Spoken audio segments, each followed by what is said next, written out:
Når man har diabetes 1, går immunforsvaret ind og nedbryder de ø-celler i bugspytkirtlen, der producerer insulin.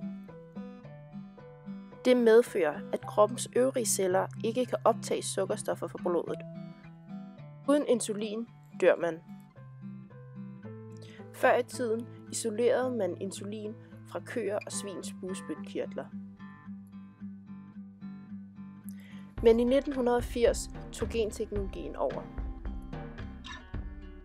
For at forstå genteknologi skal man først forstå celler.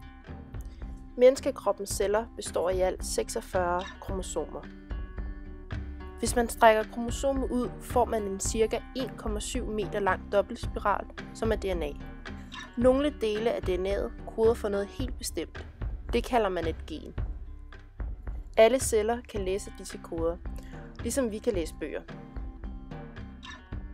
Det er dette, man udnytter i genteknologi, hvor man skal have, i dette tilfælde, insulingen over i en bakteriecelle.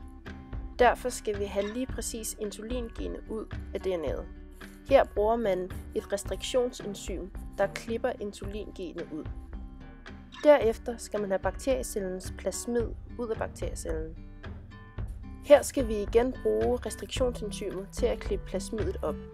For at få insulingenet over i plasmidet, bruger vi DNA-ligase, som fungerer som en slags lim. Nu skal plasmidet tilbage i bakteriecellen. Man kan herefter dyrke bakteriecellen, da den formerer sig. Og nu kan man producere insulinpennen til sukkersygeramte patienter.